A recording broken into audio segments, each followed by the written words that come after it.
कार्यक्रमाच्या स्वागत समारंभाकडे सभेच्या निमित्तानं 2 तारखेला होणाऱ्या खोपोली नगरपालिकेच्या ऐतिहासिक निवडणुकीच्या निमित्ताने ज्यांचे विचार ऐकण्यासाठी आपण सारेजण आतुरलेले आहात असे राज्याचे लोकप्रिय उपमुख्यमंत्री राष्ट्रवादी काँग्रेस पक्षाचे राष्ट्रीय अध्यक्ष आदरणीय अजितदादा, सुधाकरजी घारे, नितीनजी सावंत, किशोर पाटील, राष्ट्रवादी काँग्रेस पक्ष आणि आपल्या आघाडीचे उमेदवार नगराध्यक्षपदाचे डॉक्टर सुनील पाटील, माझे ज्येष्ठ सहकारी नेते मार्गदर्शक दत्ताजीराव मसूरकर, व्यासपीठात उपस्थित असलेले तिन्ही राजकीय पक्षाचे सर्व सन्माननीय नेते, वेळेअभावी कोणाचे नाव घेण्यासाठी वेळ शक्य नाही म्हणून आपल्या सर्वांची दिलगिरी, किशोरजी आपण आहात, बंधू पाटील आहेत, सर्व सन्मान्य व्यासपीठ, पत्रकार मित्र, वाहिन्यांचे प्रतिनिधी आणि अभूतपूर्व संख्येने जमलेले माझ्या तमाम खोपोलीकर नागरिक बंधू भगिनी आणि सहकारी मित्रांनो,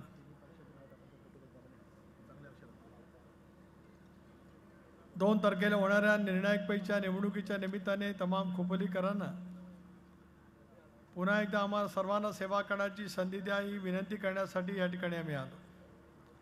सुरुवातीला दादा आपण आलात, इथला खासदार प्रदेशाध्यक्ष नात्याने मी आपलं मनापासून स्वागत करतो आणि खोपोलीकरांनी जी प्रचंड अभूतपूर्व गर्दी केली त्या माझ्या खोपोलीकरांना सुद्धा मी विनम्रपणाचं अभिवादन करतो. क्रांतीसूर्य महात्मा ज्योतिबा फुले यांच्या पुण्यतिथीच्या निमित्ताने त्यांनाही मी विनम्रपणाचं अभिवादन या ठिकाणी करतो. आताची होणारी निवडणूक 2021 सालामध्येच होणं अपेक्षित होतं, परंतु दुर्दैवाने राज्यभरामध्ये निवडणुका होऊ शकल्या नाहीत आणि त्याच्यामुळे प्रदीर्घ कालावधीच्या नंतर सर्वोच्च न्यायालयाच्या निकालाच्या नंतर आता या निवडणुका त्या ठिकाणी सामोर जात आहेत. त्यालाही मधल्या कालावधीमध्ये एक सावट होतं, परंतु सर्वोच्च न्यायालयाने आजच निर्णय त्या ठिकाणी दिला आणि या सगळ्या होऊ घातलेल्या निवडणुका मर्यादित वेळेमध्ये पूर्ण करण्याचा सुद्धा आजच सर्वोच्च न्यायालयाने त्या ठिकाणी आदेश दिले. मला या गोष्टीचा खचितच अभिमान वाटतो आहे. एका अपप्रवृत्तीच्या विरोधामध्ये आज आम्ही सगळेजण या ठिकाणी पहिल्यांदा एकत्रित आलो. जी अपप्रवृत्ती गेले काही महिने, गेले काही वर्ष कर्जत खालापूर तालुक्याला, खोपोलीला, शहराला जी लुबाडत होती त्या अपप्रवृत्तीच्या विरोधामध्ये ठामपणाने उभा राहण्याचा निर्णय सर्वांनी सामुदायिक शक्तीच्या माध्यमातून त्या ठिकाणी घेतला. त्याच्यामुळे आज वेगळं व्यासपीठ तुम्हाला आणि मला या ठिकाणी अनुभवायला मिळू शकतं आहे. राजकारणामध्ये अनेक वेळेला वेगवेगळ्या गोष्टी घडत असतात, अनेक वेळेला परिवर्तन होत असतं, अनेक वेळेला काही निर्णय त्या ठिकाणी घ्यावे लागत असतात. अजितदादांच्या नेतृत्वाखाली राष्ट्रवादी काँग्रेस पक्षाने निर्णय त्या कालावधीमध्ये घेतला जो विचार स्वर्गीय चव्हाण साहेबांनी आम्हाला सर्वांना दिला की बहुजन समाजाचा व्यापक ही साधायचा असेल तर तुमचा सत्तेमधला सहभाग असला पाहिजे. सत्तेमधला सहभाग सत्ता उपभोगण्यासाठी असता कामा नये, तर सर्वसामान्य माणसाची हिताची जपणूक करण्यासाठी सत्तेचा वापर केला पाहिजे ही चव्हाण साहेबांची शिकवण. पण ती शिकवण मनामध्ये ठेवत असताना सत्तेमधला आमचा सहभाग, ज्या विचारधारेवरती गेले 40-45 वर्ष आम्ही सगळेजण काम करत आलो, तो धर्मनिरपेक्ष विचार, शिवशाहू फुले आंबेडकरांची सामाजिक समता, याच विचारसरणीवरती आमचा इंडियामधला सहभाग त्या ठिकाणी राहिला आणि आज मला खचितच अभिमान या गोष्टीचा वाटतो आहे. याच विचारसरणीला अधीन राहून या इंडियाच्या माध्यमातून काम करण्याचा आम्ही सगळेजण त्या ठिकाणी प्रयत्न करतो आहोत आणि त्याच्यातून महाराष्ट्रामध्ये झालेला प्रचंड प्रमाणाचा विकास तुम्ही आम्ही त्या ठिकाणी अनुभवू शकतो. लाडकी बहीण योजना संबंध महाराष्ट्रामध्ये दिली गेली. महाराष्ट्राच्या इतिहासात पहिला प्रथम महिला भगिनींना स्वतःच्या पायावरती उभं राहण्यासाठी, स्वाभिमानाचं बळ देण्यासाठी लाडकी बहीण योजना त्या ठिकाणी घोषित करण्यात आली. होय, मला या गोष्टीचा अभिमान वाटतो आहे की ती योजना राज्याच्या अर्थसंकल्पामध्ये अजितदादांनी त्या ठिकाणी घोषित केली. टीकाकारांनी त्या गोष्टीवर, या योजनेवरती प्रचंड प्रमाणात टीका केली, परंतु ती योजना राबवण्यासाठी कणखरपणाचं काम आम्ही सर्वांनी म्हणून सामुदायिकरित्या केलं आणि तुमच्या लेख असलेल्या अदितींनी महिला बाल कल्याण विभागाच्या मार्फत सुद्धा त्या योजनेची काटेकोरपणाने अंमलबजावणी करण्यासाठी प्रयत्नांची पराकाष्ठा केली. सांगण्यात आलं होतं की योजना काही विशिष्ट धर्मासाठी आहे, पण सर्व धर्मियांच्यासाठी ती योजना राबवण्यात आली. म्हणजे अल्पसंख्याक समाजासाठी सुद्धा ही योजना राबवली गेली. समाजातला, बहुजन समाजातला जो वेगवेगळ्या घटक आहेत, छोटे मोठे घटक आहेत, 18 पगड जाती, बाला बौद्धधरांसोबत घेत त्या बाबतीमध्ये काम करण्याची मानसिकता त्या ठिकाणी दाखवली गेली आणि त्याच्यामुळेच राज्यामध्ये खूप मोठ्या प्रमाणावरती महिला भगिनीच्या हाताला काम देण्याचं महत्त्वपूर्ण योगदान त्या ठिकाणी होतं. दादा खोपोलीची नगरपालिका जशी पिंपरी चिंचवडची नगरपालिका निर्माण झाली तशी खोपोलीची नगरपालिका एका कालावधीमध्ये निर्माण झाली. 2 महानगरपालिका त्या कालावधीमध्ये 4 दशकाच्या पूर्वी महत्त्वाच्या या राज्यामध्ये मानल्या गेल्या. एक पिंपरी चिंचवड आणि त्याच्या खालोखाल खोपोली आणि खोपोलीच्या परिसरामध्ये मोठ्या प्रमाणात नागरिकांना अलीकडे अगोदर झालं होतं. औद्योगिकरण झालं होतं. फार मोठ्या प्रमाणात कारखाने या सगळ्या परिसरामध्ये आले होते आणि त्याच्यामुळे नागरिकांचा टप्पासुद्धा या सगळ्या परिसरामध्ये मोठ्या प्रमाणावरती वाढल्याचं चित्र आपल्याला पाहायला मिळालं. रमाकांत हॉटेलमध्ये मिळालेला बटाटा वडा खात या सगळे पर्यटक या सगळ्या परिसरातून त्या ठिकाणी जात आले. असं गुणवैशिष्ट्य खोपोलींनी अनेक वर्षापासून जतन केलं, जपलं.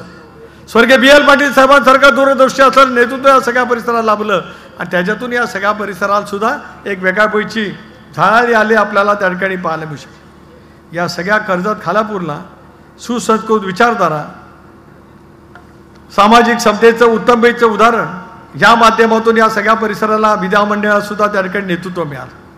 परंतु 19 सालापासून काय ग्रहण लागलं मला काय कळू शकलं नाही. 19 सालामध्ये एक उमेदवारी मिळाली. त्यावेळेला सगळेजण आम्ही सांगत होतो सुरेश लाड साहेबांना. मी मगाशी खोपोली कर्जतच्या सभेमध्ये उल्लेख केला की तुम्ही उमेदवारी करा. शेवटच्या टप्प्यापर्यंत नकारार्थी भूमिका घेतली गेली. त्याच्यानंतर मला सांगण्यामध्ये आलं की मी उमेदवारी करणार नाही, सुधाभाऊंची उमेदवारी करा. खोपोलीला मी येऊन निर्णय जाहीर केल्यानंतर पुन्हा लाडसाहेबांचा निर्णय बदलला आणि त्यावेळेला थोडासा जो काय फरक झाला त्याच्यातून एक अपप्रवृत्ती या मतदारसंघामध्ये दुर्दैवाने त्या ठिकाणी आलेली पाहायला मिळाली.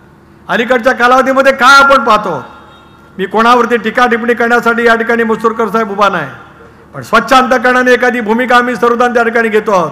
आदिती या जिल्ह्याची ज्याला पालकमंत्री झाली, एका भगिनीला त्या ठिकाणी पालकमंत्री पदाची संधी मिळाल्याच्या नंतर अष्टलाग्य पद्धतीने महिलांच्या संदर्भात जे बोलू नये ते बोलण्याचा प्रयत्न त्या कालावधीमध्ये आजच्या विद्यमान आमदारांच्या काळामध्ये त्या ठिकाणी झाला. एक संघर्ष सुद्धा राष्ट्रवादी काँग्रेस पक्ष आणि त्यावेळेच्या एकत्रित शिवसेनेच्या कार्यकर्त्यांची झाला, तरीसुद्धा आम्ही मनाचा संयम त्या ठिकाणी दाखवला. कोणतरी मला म्हणालं काल परवा कर्जतच्या का खोपोलीच्या सभेत, माझा DNA तपासा. होय, माझा DNA आहे. सर्वसामान्य माणसाच्या हितासाठी समर्पित भावनेने त्या ठिकाणी काम करणं. माझा DNA आहे धर्मनिरपेक्ष विचाराची जपणूक करणं. माझा DNA आहे समाजातल्या वेगवेगळ्या घटकाला सोबत घेत त्या ठिकाणी काम करणं. पण माझा सवाल आहे थोरवे साहेब, तुम्हाला DNAचा एकदा लॉंग फॉर्म सांगा, म्हणजे तुम्हाला त्याच्यातला अर्थ कळतो काय मला काय. एकदा DNAचा लॉंग फॉर्म काहीतरी सांगा, नाही तर कोणाच्याकडनं तरी विचारून घ्या.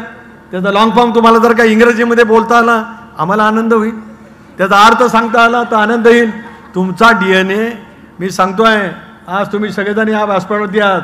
माझ्या आयुष्यामध्ये गेल्या 45 वर्षाच्या आयुष्यामध्ये साधी NC सुद्धा सुनील तटकरेवरती दाखल नाही, साधी NC सुद्धा माझ्यावरती दाखल नाही. आणि तुमच्यावरती इंडियन पिनल कोड खाली असले कुठले सेक्शन राहिले नाहीत की ज्याचे गुन्हे तुमच्यावरती दाखल नाहीत, असं एकही त्या ठिकाणी राहिलेलं आपल्याला पाहायला मिळू शकत. या परिसरामध्ये मोठ्या प्रमाणात औद्योगिकरण येत आहे, नागरिकांना झपाट्याने वाढत आहे. प्रत्येक कुठल्याही कारखान्यामध्ये जाऊन काय पद्धतीने त्या ठिकाणी बोलत जात आहे. कारखाने अनेक वेळेला दादा बंद होत आहेत. अनेक कारखान्यांमध्ये संघर्षाची भूमिका दुर्दैवाने होते आहे आणि त्याच्या माध्यमातून वेगवेगळे घडलेलं तुम्ही आम्ही त्या ठिकाणी पाहू शकतो. आज काय होत आहे, या खोपोली नगरपालिकेमध्ये गेले 4 वर्ष प्रशासकाची राजवट होती. प्रशासक म्हणजे उठला पाहिजे, बसला पाहिजे. प्रारूप विकास आराखडा या खोपोलीचा मसुरकर साहेब ज्या पद्धतीने तयार झाला आहे, तुम्ही एकेका या शहराचं नेतृत्व केलंय. मला अभिमान त्या गोष्टीचा वाटत आहे की एका अल्प समाजामध्ये असलेल्या कार्यकर्त्याला खोपोलीने या शहरामध्ये राष्ट्रवादी काँग्रेस पक्षाच्या वतीने निर्णायकपैकी नगराध्यक्षपद पाहायला सुद्धा मिळालेलं पाहायला मिळू शकत आहे. प्रारूप विकास आराखडा काय काय नेमकं त्याच्यामध्ये झाल्यात, खोपोलीकरांनो एकदा संधी द्या. या प्रारूप विकास आराखड्याच्या आत काय दडलेलं आहे ते तुमच्यासमोर सांगण्याचं काम आम्ही उद्याच्या कालावधीमध्ये प्रामाणिकपणे त्या ठिकाणी करू, हे आपल्या सर्वांना त्यानिमित्ताने आश्वस्त करू इच्छितो. 99 सालामध्ये मी नगरविकास खात्याचा राज्यमंत्री झालो. इथे त्यावेळेला अनेक काही गोष्टी घडलेल्या होत्या. इथल्या नगराध्यक्षाच्या विरोधामध्ये 55A 55B खाली बंधू मला कारवाई त्यावेळेला करावी लागली. मी निर्णय दिला ते पदावरती राहण्यासाठी योग्य नाही. त्याच्या विरुद्ध उच्च न्यायालयामध्ये अपील झालं, माझा निर्णय उच्च न्यायालयाने मान्य केला. त्याच्या विरोधामध्ये सर्वोच्च न्यायालयामध्ये अपील झालं, माझा निर्णय सर्वोच्च न्यायालयाने सुद्धा मान्य केला. निवडणूक लागली, या सुनील पाटलांना आपण उभे केलं सर्वांनी मिळून आणि जनतेच्या न्यायालयाने सुद्धा त्यांना त्यांची जागा दाखवली आणि सुनील पाटलासारखा तरुण कार्यकर्ता पोटनिवडणुकीतून खोपोलीसारख्या नगरपालिकेचा नगराध्यक्ष त्या ठिकाणी होऊ शकतो. सुनील मधल्या कालावधीमध्ये इकडे तिकडे गेलास, आता स्थिर राहायचं आहे. अभी इधर उधर जाना नाही, स्थिर राहायचं. पण एक त्याचं गुणवैशिष्ट्य आहे, तो कुठं पण जातो आणि हात पडतो, सगळं काय करतो सगळं. याच्यासारखा हुशार माणूस कोण नाही. पण जे उभे राहते ते वाशीला राहतात. कधी येणार खोपोलीला? खोपोलीकरांना प्रश्न विचारायचे राहतात ते वाशीला राहतात. हा माणूस जिकडे तिकडे चळवळे आहे, जातो सगळ्यांकडे, पाया पडतो, बोलतो, काय ना काहीतरी समस्या सोडवण्याचा प्रामाणिकपणाचा प्रयत्न करतो. त्याच्या पाठीमागे ताकद आपल्या सर्वांना उभी करण्याची आवश्यकता आहे. खोपोलीसारख्या शहरामध्ये मोठ्या प्रमाणावरती निधी आणला गेला असं म्हटलं गेलं. काय नाही निधी आणला गेला. मसुरकर साहेब ज्यावेळेला आपली सत्ता होती, सुमनताई त्यावेळेला अवसरमा नगराध्यक्ष होत्या, त्यावेळेला आपलं शाहू सभागृह आपण नाट्यगृह उभं केलं. आदरणीय पवार साहेबांच्या हस्ते लोकार्पण झालं. तुम्ही सगळे मंडळी त्या कालावधीमध्ये नेतृत्व करत होतात. या शहरामध्ये दादा शपथ घेऊन सांगतोय, सर्वाधिक निधी जर का आजवर कोणी दिला असेल तर या सुनील तटकरेंनी प्रामाणिकपणाने, पालकमंत्री असेल, नगरविकास खात्याचा राज्यमंत्री असेल, मोठ्या प्रमाणावरती निधी देण्याचं त्यानिमित्ताने काम केलं. आता निधी येतो कुठे, जातो कुठे, कोणाला कळत नाही. शोधायला लागेल, शोधू आपण. खोपोलीकरांनी एकदा पुन्हा विश्वास टाकल्याच्या नंतर ते शोधण्याचं काम करावं लागेल. पण खोपोली शहराचं वैभव उद्याच्या कालावधीमध्ये निर्माण करण्याची प्रामाणिकपणाची भूमिका आपल्याला त्या ठिकाणी घ्यावी लागेल. कधी भूमिकेत गटारांचा प्रश्न असेल, पिण्याच्या पाण्याचा योजनेचा प्रश्न असेल, शहरातील कला क्रीडा वैभव अतिशय उत्तम पद्धतीने जतन करायचं असेल तर त्या साऱ्या गोष्टीला ताकद आणि शक्ती देण्याची आवश्यकता खूप मोठ्या प्रमाणावर आहे. मंगेश दळवी, तुम्ही सुद्धा एक हाडाचा कार्यकर्ता. आपली इच्छा होती, मसुरकर साहेबांची इच्छा होती, पण पक्षाने सामुदायिकरित्या एकत्रितपणा निर्णय घेतला आणि त्या निर्णयाच्या पाठीमागे तुम्ही सगळेजण ठामपणाने त्या ठिकाणी उभे आहात. आणि म्हणूनच आज या व्यासपीठावरती किशोर पाटील दिसत आहेत, आमचे शिवानेताई जंगम या ठिकाणी आहेत, हे सुद्धा एक आघाडीतच आहे. पण आपापच हे सगळं घडत असतं आणि कुठल्या तरी प्रवृत्तीच्या विरोधामध्ये एका समान प्रवृत्तीला एकत्रितपणाने यावं लागत असतं. ते आज या कर्जत कोल्हापूरमध्ये आपल्याला सर्वांना एकत्रित यावं लागलं, कारण त्या अपप्रवृत्तीच्या विरोधामध्ये वैचारिक लढा देण्याची आवश्यकता आहे. तो देण्याच्या दृष्टीकोनातून आपल्याला पुढची पावलं त्या ठिकाणी उचलणं अत्यंत आवश्यक ठरू शकतं आहे. या शहरातल्या अनेक गोष्टीची उपलब्धता आहे की इथे ट्रान्सफॉर्मरची किंवा विजेची उपलब्धता वाढवणं, टाटाचा विद्युत निर्मितीचा प्रकल्प हाकेच्या अंतरावरती, आणि या गावामध्ये पिण्याचा इथला विद्युतीकरणाच्या प्रश्नाच्यासाठी गेल्या 8-9 वर्षामध्ये काय करता आलं नाही. माणसाला परमेश्वराने 2 अभय दिले, एक हे दिले आणि एक हे दिले. काहींच्याकडे हे असतं आणि हे नसतं, आणि काहींकडे हे असतं तर ह्याचा पत्ताच नसतो. दुर्दैवाने अशी विसंगती या मतदारसंघामध्ये लाभल्यामुळे हा रेंगाळलेला प्रश्न सोडवण्यासाठी हा सुनील तटकरे शब्द देतो आहे. होय, मी ज्याला ऊर्जा खात्याचा मंत्री झालो त्याला राज्यामध्ये 16 तास त्या ठिकाणी भारनियमन होतं, त्याच्यावरती उपाययोजना करण्याच्या दृष्टीकोनातून आम्ही पावलं त्या ठिकाणी उचलली. नेरळच्या परिसरामध्ये जा, त्यावेळेला मी एक नवीन सबस्टेशन त्या कालावधीमध्ये निर्माण केलं, त्याच्यातून नेरळचं पूर्णपणाचं भारनियमन आज त्या बंद झालेलं पाहायला मिळू शकतं आहे. माथेरानसारखी योजना 100% अनुदान त्या ठिकाणी दिली, ज्याला 10% लोकवर्गणी होती. मी राज्याचा अर्थसंकल्प मांडत असताना 2010 मध्ये माथेरान आणि मुरुड या 2 शहराच्या योजनांच्यासाठी 100% निधी त्या कालावधीमध्ये दिला. त्यामुळे इथल्या ट्रान्सफॉर्मरची संख्या वाढवणं, इथला नेहमीच वीज पुरवठा 24 तास उपलब्ध करून देणं, हे काम आमच्या सर्वांचं त्या ठिकाणी आहे. या शहरामधल्या वीज वाहिन्या भूमिकेत काढण्याच्यासाठी पावलं उचलावी लागतील.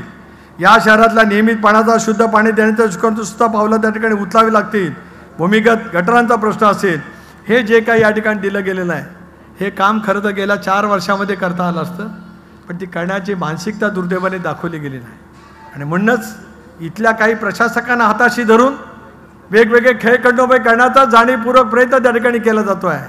आणि मला तमाम खोपोलीकरांना या निमित्ताने विनंती करायचं आहे, खोपोलीचं शहर भयमुक्त असलं पाहिजे. दहशतवाद ज्या पद्धतीने करण्याचा प्रयत्न केला जातो आहे, काही काळ चालू शकेल, पण सदा सर्व काळ आता दहशतवाद करण्याचे दिवस संपलेत. आता दिवस जनतेचे आलेत, जी जनता पूर्णपणाने एका वेगळ्या विचाराच्या माध्यमातून उभी राहील, त्याच्या कोणाच्या मनामध्ये ती मात्र शंका अडचं काही कारण नाही. पण सर्वांनी एकत्रित येणं, ताकदीने उभं राहणं, या संकल्पामध्ये पूर्तता करायची असलेल्या प्रत्येक कामाची पूर्तता करणं, त्याच्यासाठीच आम्हाला पुढच्या कालावधीमध्ये त्या ठिकाणी काम करण्याची आवश्यकता भासणार आहे. रेल्वे स्थानकावरचा, बस स्थानकावरचा स्कायवॉक असेल, इथं आपण ज्यावेळेला सत्तेमध्ये होतो त्याला बस वाहतूक दत्ताजीराव सुरू केली होती. या शहराच्या सर्वांगीण विकासासाठी जी जी पावलं उचलण्याची मानसिकता दाखवायची होती, ती करण्याची बांधिलकी घेऊन आपण सगळेजण त्या ठिकाणी काम करत आलो तर पुढच्या कालावधीमध्ये खोपोलीकरांनी या विश्वासाने सत्ता देण्याची आवश्यकता आहे. आणि म्हणूनच मी आपल्याला नम्रतापूर्वक विनंती करू इच्छितो आहे, कारण हे शहर बहुभाषिक शहर आहे, सर्व धर्मियांचं शहर आहे.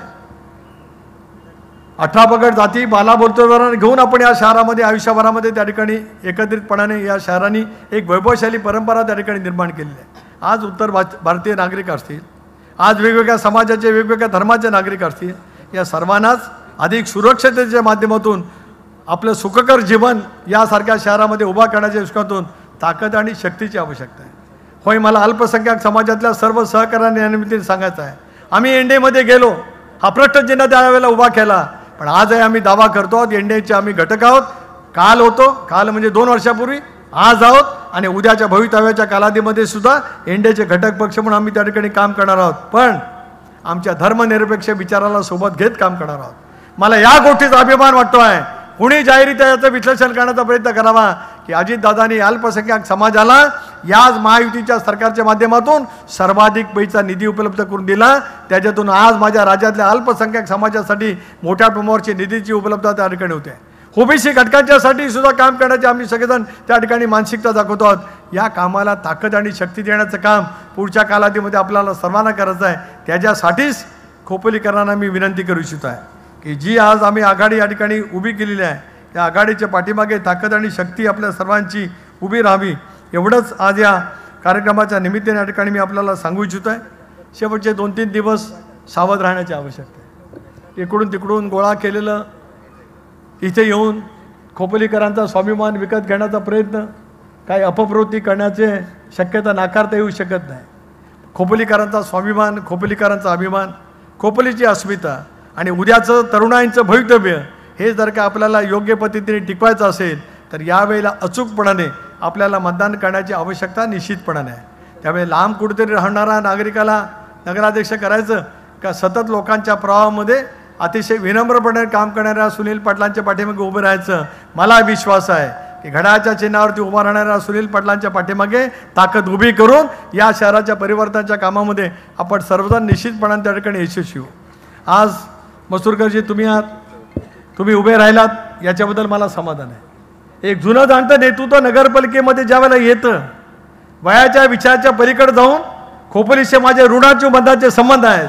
माझं सारं आयुष्य खोपोलीमध्ये गेलेलं आहे. उर्वरित आयुष्यामध्ये सुद्धा खोपोलीला पुन्हा एकदा या भयगंडाच्या वातावरणात मुक्त करत एका नव्या विचारांच्या माध्यमातून काम करायचं आहे. या भूमिकेतून तुम्ही त्या ठिकाणी उभं राहिलेला आहात, त्याच्याबद्दल तुमचे मी मनापासून या ठिकाणी आभारी मानतो आणि अभिनंदन करू इच्छितो. मंगेशजी, तुमचंही अभिनंदन करतो.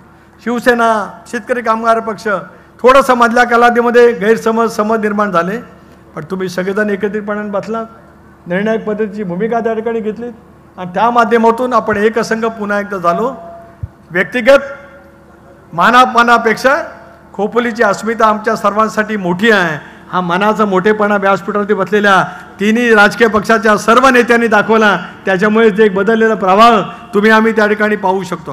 पण आंबेडकरी चळवळ असेल, ओबीसीचा घटक असेल किंवा इतर सर्व समाज असतील, या सर्व समाजांच्या पाठीमागे ठामपणाने उभा राहण्याची भूमिका घेऊन आम्ही सगळेजण त्या ठिकाणी काम करू, एवढंच आज या कार्यक्रमाच्या निमित्ताने या ठिकाणी सांगू इच्छित आहे. जाता जाता मोठ्या संख्येने महिला भगिनी या ठिकाणी जमल्या. खोपोलीचं शहर उद्योगाचं शहर, नागरिकांना मांडलेलं शहर. आज मी आपल्याला तमाम खोपोलीकरांना, माझ्या महिला भगिनींना सांगू इच्छितो आहे की आदितीजीकडे महिला बाल कल्याण विभाग आहे. खोपोली शहरामध्ये सुद्धा महिला बचत भवन उभं केलं जाईल. महिला भगिनींच्यासाठी वेगवेगळे स्टॉल उभे केले जातील. महिला भगिनीच्या रोजगाराचे वेगवेगळे प्रश्न हातामध्ये घेतले जातील. त्याला लागणारा निधी एक वेळ शिवधन मतदारसंघामध्ये दिला जाणार नाही, रोह्यामध्ये दिला जाणार नाही, शिवधन नगरपालिकेला दिला जाणार नाही, पण माझ्या खोपोली नगरपालिकेतल्या महिलांच्यासाठी तो दिला जाईल. हा शब्द सुद्धा आज या कार्यक्रमाच्या निमित्ताने या ठिकाणी देऊ इच्छित आहे. तुमच्या हातामध्ये सोशिकता आहे, कर्तृत्व आहे, वेगवेगळ्या पद्धतीचं कौशल्य आहे.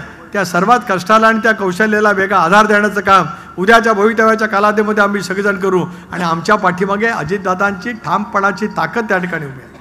काय पाहतो, कदाचित येतील, मी मित्रपक्षात आहे, महायुतीतला एक महत्त्वाचा घटक आहे, समन्वय समितीचा मी एक सदस्य आहे. याचं भान ठेवूनच मी या ठिकाणी बोलतो आहे. काय घडलं सिंधुदुर्गात मी काय बोलू इच्छित नाही. काय शिवसेनेचे आमदार चव्हाण साहेबांच्याबद्दल मी बोलू इच्छित नाही. काल उरणचे आमदार काय बोलले शिंदे साहेबांच्याबद्दल मी बोलू इच्छित नाही. हिंगोलीचे आमदार काय बोलले भाजपचे शिवसेनेच्या आमदारांच्याबद्दल मी काय बोलू इच्छित नाही. आम्ही असलं कधी आयुष्यामध्ये केलं नाही. आम्ही सुसंस्कृत विचारधाराच्या माध्यमातून काम करण्याचा प्रयत्न केला. पण इथे मात्र इथेही नाही याच्याही खाली किती गेलं ते कोणाला माहीत नाही. एवढंच मला या ठिकाणी आणखी सांगायचं आहे. मुंडच ताकद लावा, 3 दिवस मेहनत करा. 2 तारखेला आपण सगळेजण खोपोलीकर मतदानासाठी बाहेर पडा आणि 3 तारखेला ज्यावेळेला निकाल लागेल त्याला खोपोलीमध्ये झालेलं परिवर्तन या खोपोलीच्या उद्याच्या भवितव्यासाठी ठामपणाने निर्णायक पैकीचं भयमुक्त वातावरणात पारदर्शकपणाने कुठलंही आरक्षण बदलण्यासाठी फुटकी कवडी न देता ज्याचा न्याय असेल तो त्याच्या पदरामध्ये टाकण्यासाठी आम्ही सगळेजण सज्ज आहोत. हा सुनील तटकरेचा शब्द तुम्हाला या कार्यक्रमाच्या निमित्ताने देऊ इच्छितोय. ज्या वेळेला इथे मी जे बोललो ते प्रत्येक कृतीमध्ये आणण्याचं काम मी प्रामाणिकपणाने केलं. त्याला अजितदादांसारख्या राष्ट्रीय नेतृत्वाची जोड ज्यावेळेला मिळते त्याला आम्ही सगळेजण कुठे कमी पडणार नाही एवढा विश्वास या ठिकाणी व्यक्त करतो. आणि सजलेलं व्यासपीठ असं सतत खोपोलीच्यासाठी कर्जसाठी कायम राहावं अशी पांडुरंगाच्या चरणी प्रार्थना करतो. थांबतो. जय हिंद, जय महाराज. धन्यवाद तटकरे साहेब. यानंतर छत्रपती